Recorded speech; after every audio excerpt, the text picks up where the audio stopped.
such as we do rarely find, just needs a man to be behind, for she's but a lady.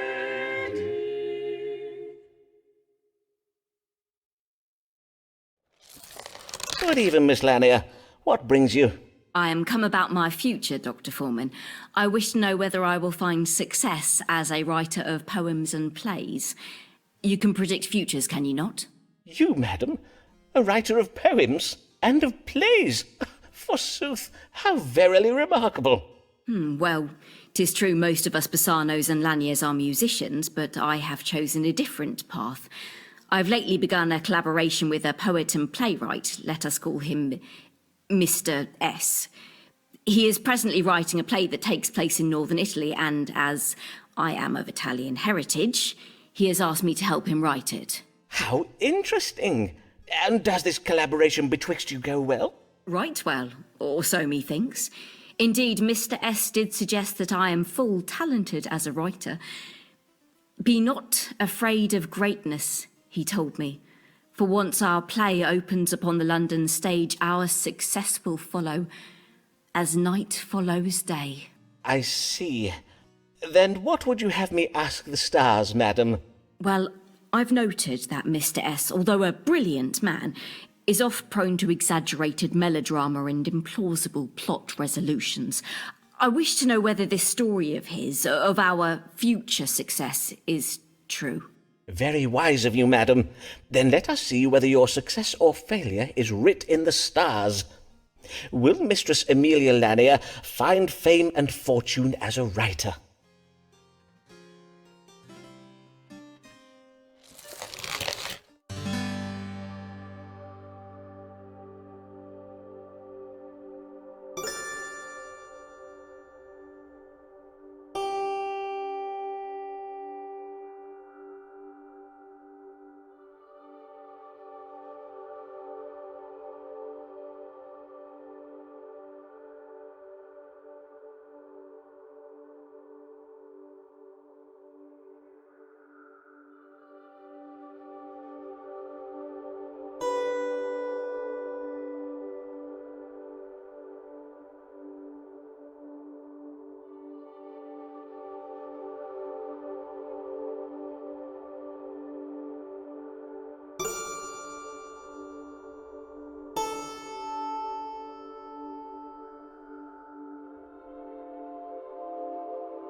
The stars urge you to reflect, Mistress Lanier. You seek success as a poet, and yet you seem to forget you already have a vocation, madam. 'Tis a most important one. Verily? Well, to be sure, I did lately undertake some Latin translation work for Lord Hunsdon, but I do not feel my translation work is as important as my literary work. Think on it, madam. This manner of employment is one that may be considered the oldest profession in the world. Motherhood, Mistress Lanier. For no matter the heights of literary success you achieve, no matter the import of the artistic and social contributions you make, what will critics expect you to say? What will London's public clamour to hear you assert?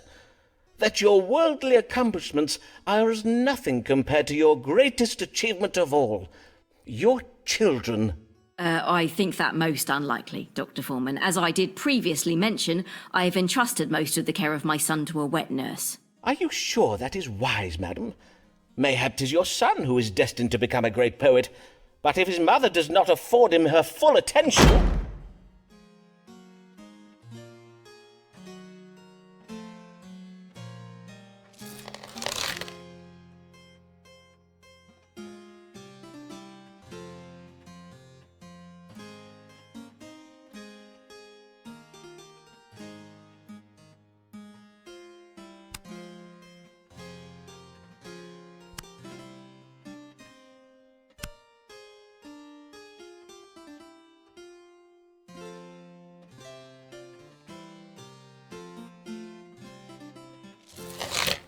Mistress Davis Allen, the love of Foreman's life, how futile 'tis to fall for another man's wife.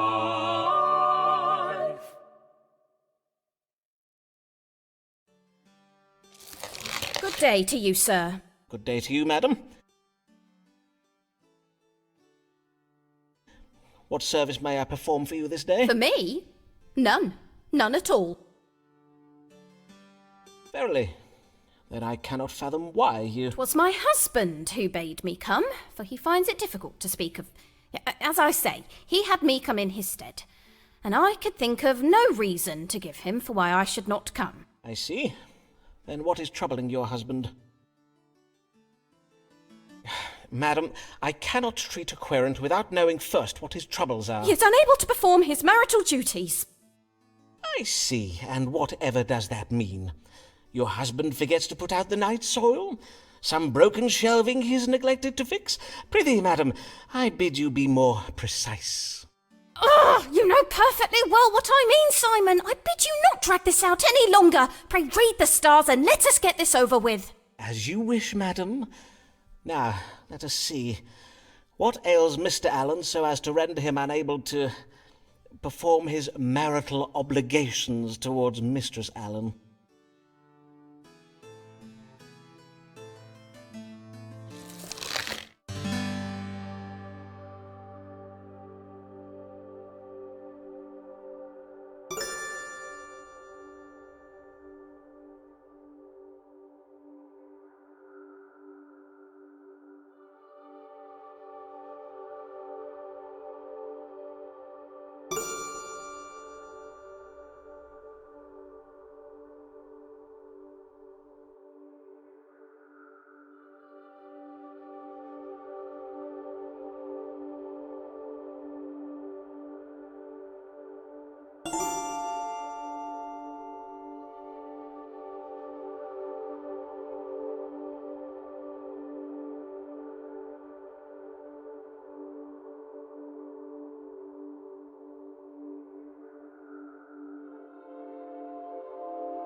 It would seem your husband is suffering from a crick in the back.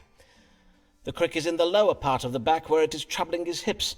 With such an affliction, 'twould be most difficult to, say, re-thatch a roof, or whatever other chores you would have your husband perform around the house. I said nothing about chores, as you well know, Simon. 'Tis his duties to his wife I was speaking of. Well, doubtless his bad hips. Mr. Allen's hips are perfectly well. Forsooth, I wish he had not bid me come to see you. I knew you would try to vex me in this manner. You always... Why must must you Verily, Avis, oftentimes you are quite unfathomable. I'm merely... hand me, Simon?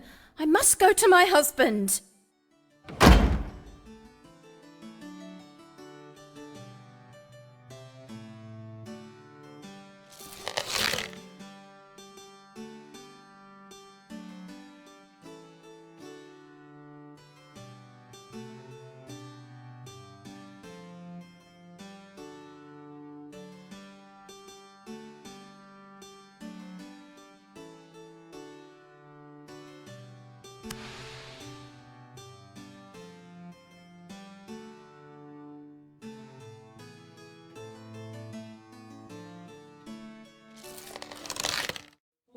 Almighty God, lead thy servant away from sin and temptation, lest his wife does him an evil.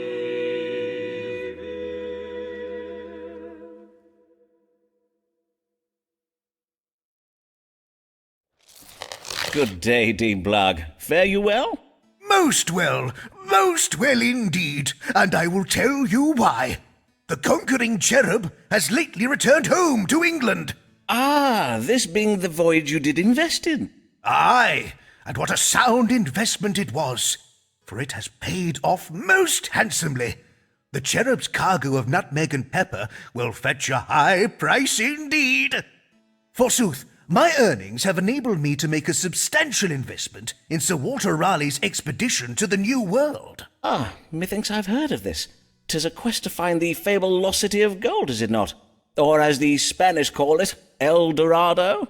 The very same, for it is said that El Dorado does lie deep within the rainforests of the southern parts of the New World, hiding vast quantities of gold and precious jewels. Hence, what I would have you tell me is, exactly how rich can I expect to be made from my investment? I see. For if I am to be made very rich, I am afeard that news of my fabulous wealth may cause some jealousy among the clergy. News travels fast around the diocese, and I think it wise to get ahead of it if I can. Then let us consult the stars. What will become of Thomas Blague's investment in Sir Walter Raleigh's quest to find El Dorado?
I have ill tidings for you, Dean Blague.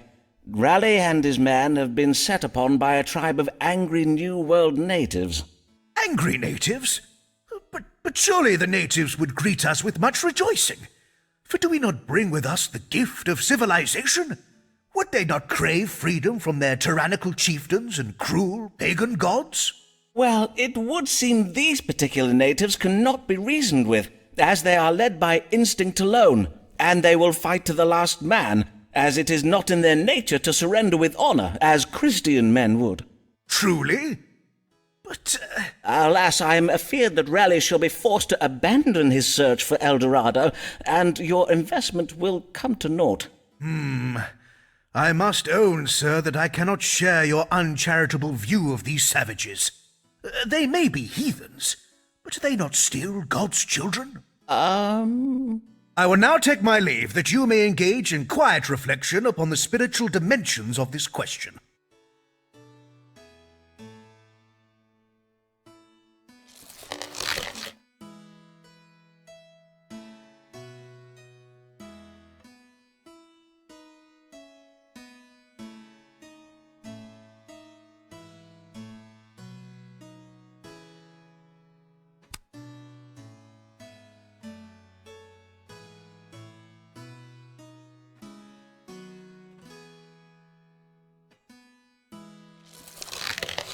When the symptoms are rare and the questions are quick, When the symptoms are rare and the questions are quick, when from the landings are strange and is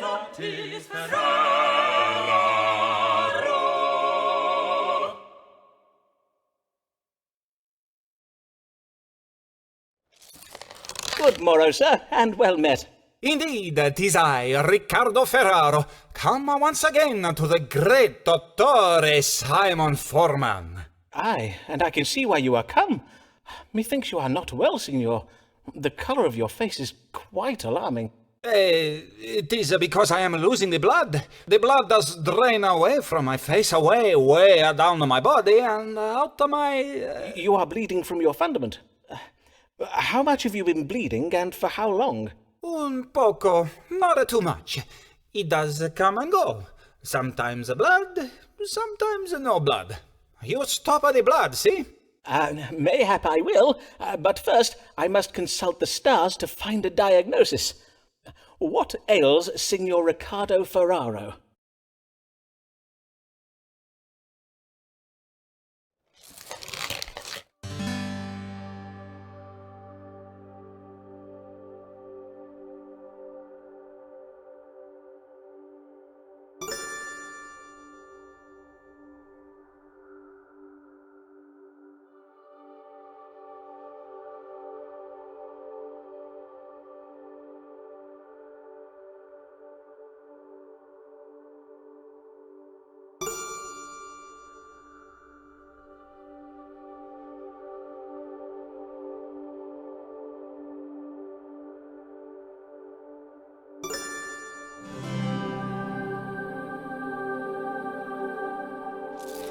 There is nothing here to worry about, Signor Ferraro. Your body is merely purging itself of corrupted blood, in a similar manner to that which does occur in a woman's nethers each month. To wit, 'tis most healthsome and natural. Are you sure? Are you sure that is your final answer? Indeed it is. I do assure you, Signor, 'tis the very latest medical thinking on the subject of hemorrhoids. You are welcome to procure a second opinion, but I warrant you will find that most doctors in London will tell you the same. Then Riccardo Ferraro bids you good day, Signor Foreman.